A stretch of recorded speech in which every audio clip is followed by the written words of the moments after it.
Thank you very much for a wonderful talk. Um, so the Dharma has been adopted by the American Bar Association. That's really wonderful. Um, I want to say a little bit about dukkha.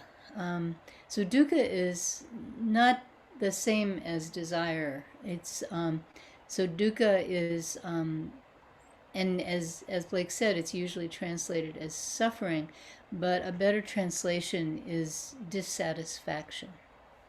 So dukkha is this feeling of dissatisfaction. There's something wrong here. There's something missing from my life. Maybe there's something that's missing is the presence of something that you don't like, but it's this feeling of just dissatisfaction, of wanting to change um, what's around you. So that's what dukkha is. And the causes of suffering, that the classical causes of suffering in Buddhism are desire, which Blake talked about a lot, anger, and ignorance. So I wanted to say that. So the notion of desire is very central in Buddhism, and also, and not as a good thing, but it's very central to one of the things that causes so much pain in this world, and not just to ourselves, but to those around us, right? And then also I wanted to talk a little bit about, rather to point out the centrality of karma, because what Blake was really talking about when he was talking about getting in the car and you automatically go to work even though you have to go someplace else, that's karma. These habitual actions, that's pretty much what karma is. It's sort of cause and effect, and this habit mind really contributes to this. So thank you very much for your wonderful talk about Buddhism in the world, even if it doesn't know that that's what it is. That is, the world doesn't know what it is. And now I'll ask if there are any questions.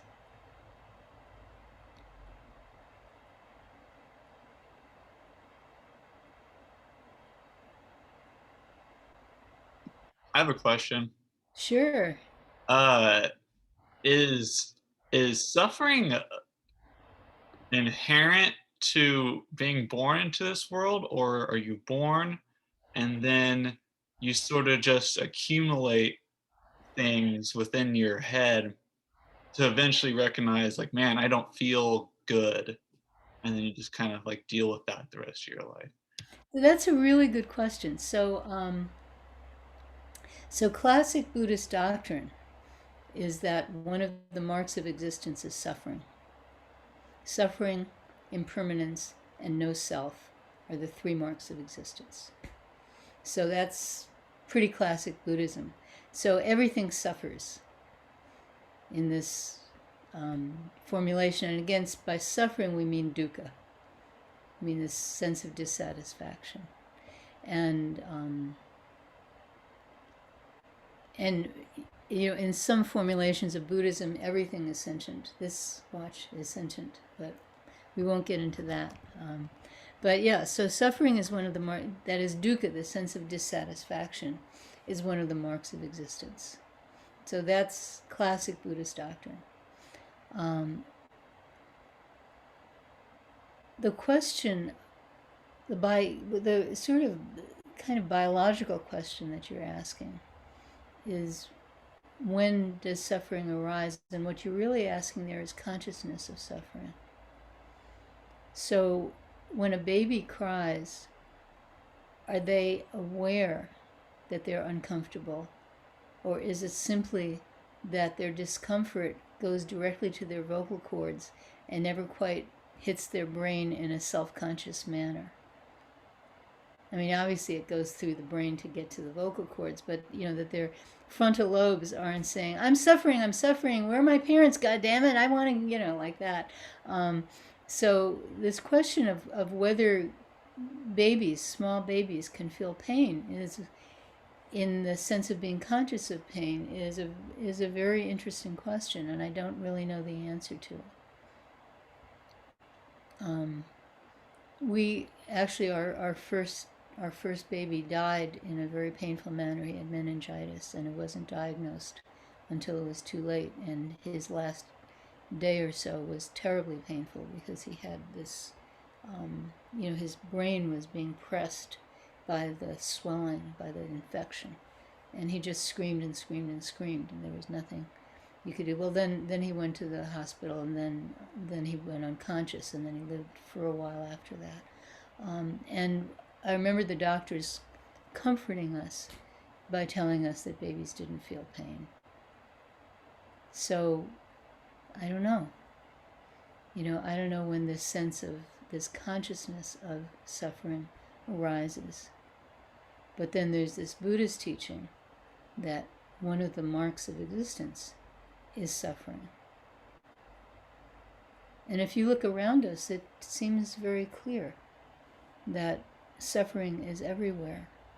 And then there's this attempt that people make to try to say that there's a way, that you can have a way out, because all you have to do is, instead of suffering, just, become one with the pain or whatever it is. And there is some truth to that.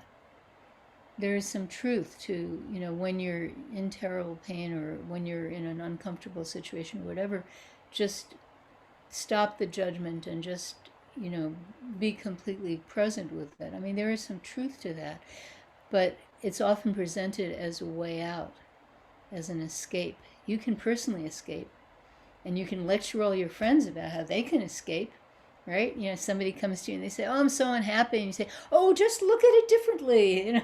I remember once being in some kind of, terrible personal, adolescent style crisis, with my boyfriend or something, and I called one of his friends, and his friend said, "Don't worry, the sun is shining." It's like, yeah, well, who cares?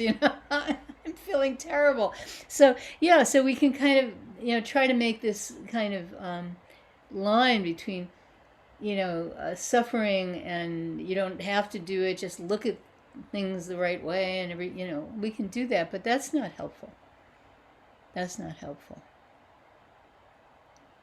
So our great vow is to liberate all beings. We say save all beings from suffering, but what it really means is to liberate all beings.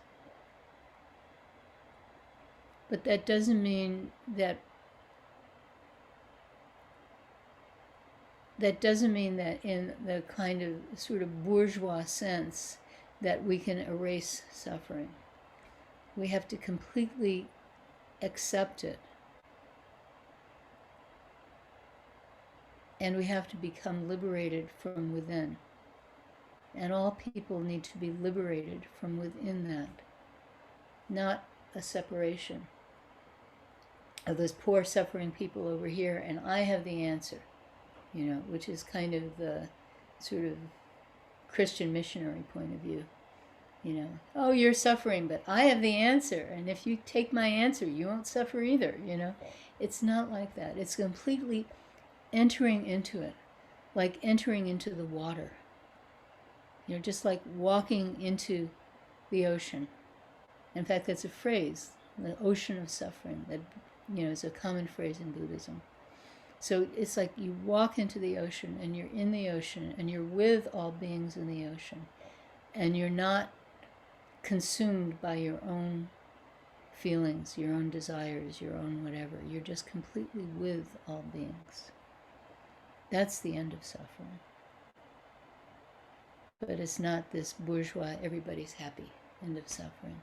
It's just this complete unity with all beings. So thank you very much for your question about suffering. Yeah. Are there any other questions? I have a question. Sure. If the great vow, the first great vow is to save all beings from suffering, that implies, is there another way of saying that Yeah. says more what you're saying? Because we're kind of, it implies that it's going to end. And I Yeah. think that's not what, Liberate all beings. so they won't suffer anymore. But Well, that, remember, this word we're translating as suffering is actually dukkha, which is a sense of unsatisfactoriness. Okay? So we're liberating all beings, and some translations of the Four Great Vows do use this word liberate. And then, Zen Master Daekwang Sunim, he likes to say, and it's correct, that Buddha said, I only teach two things, suffering and the end of suffering. So that's also correct. So once we sort of start attaching ourselves to thinking, you see how much trouble we get into? So it's like you can look at things from two different directions and they look different. This direction it looks blue and this direction it looks red, right? But you're looking at the same thing. So yeah, Buddha taught suffering and the end of suffering. And that really means unsatisfactoriness and the end of unsatisfactoriness. Yeah, that's what Buddha taught. But the end of suffering is not the way we usually perceive it, where we're happy ever after. Because you can't have that feeling of satisfaction without a feeling of dissatisfaction also. They imply each other. So it's this tremendous unification where our minds are no longer restricted to our own, little world. It's this tremendous opening up. Really don't know. It's this don't know mind. Everything always comes back to that. It's this don't know, this open mind. And then you just step forward. To change the metaphor, you just take step after step after step after step. So thank you very much for your question. Are there any other questions? Yeah. I just have a follow-up to that. So then it sounds like as long as we are thinking in terms of I, then dukkha is built into that, and that the way to, if there's any path to cease dukkha, it is to break through the wall of self, basically. That um, uh, uh, that even saying something like, "Oh, when I'm happy, I feel like things are going great. I love my life the way it is." Even that is still that dukkha enters that field because you're thinking of I and then objects and other people and the world, which is different from me. But the way to get to dukkha is cease dukkha is to get out of that space and break through the wall of So self. Is that you right? don't break. That's a very good way of putting it, with some caveats, of course. You don't break through the wall of self. You break the wall of self, Oh, right. Okay. which is quite different, right? Okay, and if you think of it as a goal, my goal here is to break the wall of self. Well, immediately you have a problem because who has this goal? Then you're just strengthening this wall of self. My goal is to break the wall of self. Yeah. But you're completely correct when you go around and say, my life is so wonderful. You're immediately setting yourself up. Because guaranteed, it's not going to be wonderful forever. So this attachment, my life is so wonderful. How can I make my life more wonderful? Then you're just setting yourself up. So yeah. So if we try to consciously, cut through, my goal is to cut through my, whatever, my goal is to end my suffering. My goal is to, end dukkha. Even my goal is to save all beings or liberate all beings.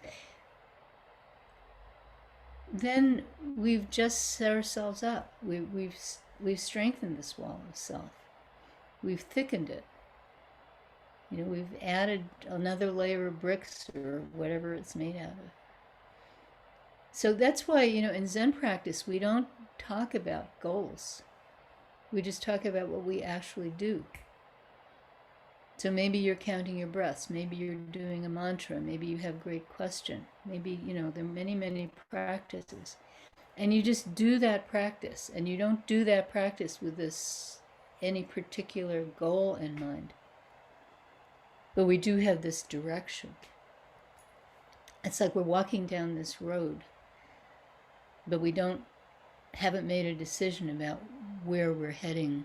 Like, which city will I stop? Like, if I go west on I-70, will I stop at Hayes? Maybe Topeka, maybe Hayes, maybe Denver, you know? But we haven't decided this is where I'm going to stop. We just keep walking. So that's the direction between a direction, the difference between a direction and a goal. A goal says, oh, now I can stop, but you can never stop. You just have to keep moving and moving and moving until your body finally stops. And then there are those who would say, and then you don't stop either. I don't know. I'm completely agnostic on that one. But yeah, so direction is very important. Goal, not so important. But direction is very important. So thank you very much for your question. We have time for one more question with a short answer. Can I ask just a practical question about what we've been talking about? Sure. It touched me when I saw the list of the Kwanzaa Umbosal chant that we chanted for the Frito-Lay workers that were on strike, and supposedly they resolved the strike. But it didn't bring up the question. So we're talking about suffering. We talk a lot about great love and great compassion.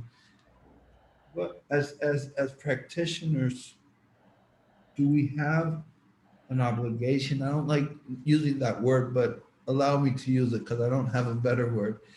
But what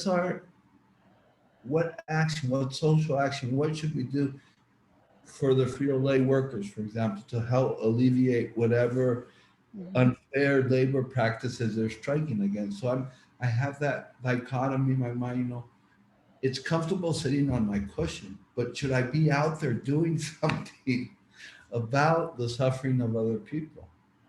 Yeah, so first of all, I'm very impressed that in Honduras you know about the Frito-Lay strike, which tells you that Frito-Lay is really an international conglomerate. So yeah, so I can't tell you what to do, but no one person can do everything. So you see in your life what you can do, and that's what you do.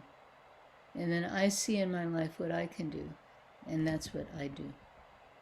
And it's very important to not decide to do something without checking with the people you're doing it for. So that's very important. So I checked, I don't consume any Frito-Lay products in my life. I couldn't give up Frito-Lay products because I simply don't consume them, But if I'd showed up to be on the picket line, I don't think that would have been particularly welcome. They weren't calling for that, So it's very important to do whatever action is appropriate in your situation for who you are, where you're located, who the people are around you. It's very important for each of us to do what we can appropriate to where we are, who we're with, everything like that. It's very important to do that, but you can't expect to do everything. And one of the things I love about the Mahayana is this, I always talk about it's like the fingers on a hand. We think we're separate, but we're not. And so I do what I do, you do what you do, someone else does what they do. And if we all have the same direction, this direction of love and compassion and really helping this world, if that's our direction and we each do our little part, then something changes. But, I was raised in a way where you thought you had to respond to everything in this world, and you can't. You absolutely can't. But things arise in front of you and you say, oh, I can do that. Like in Lawrence right now, homelessness is a huge problem in many places. It's a huge, huge problem, and very close to the Zen Center, there are woods where people live, homeless people are living. And so how do we respond to that as a community, both as the Zen community and as the broader community of Lawrence? And people are working very hard on that. Well, one thing the Zen Center could do when we were open for that short little time is we could collect cans of food and bring them to a food pantry that was very close to us. And so we started doing that, but then we closed down again. But we can't, I certainly as an individual, the Zen Center as an organization cannot solve the problem of homelessness. But there's a simple act that when we're back together again we can do that can help alleviate it. So that's how it is in all of our lives. I don't know about you, but I get all these inundation things about wanting money, wanting money, wanting money, and they're all good causes. And, I'm not Elon Musk. I can't support all of them. Of course, Elon Musk wouldn't support any of them, but I can't support all of them. But I can sort of see the places where, yeah, this looks like where I can do something. And then I can do that. And then you can see the places where you can do something, and you can do that. And yeah. And we just, we're just feeling our way forward. Just, reaching out where we can. But it's really important to recognize that none of us has to bear the entire burden, that we're doing it together. That's what's really important. And then trusting our heart. So thank you very much. And now it's time for announcements. So we should stop the recording.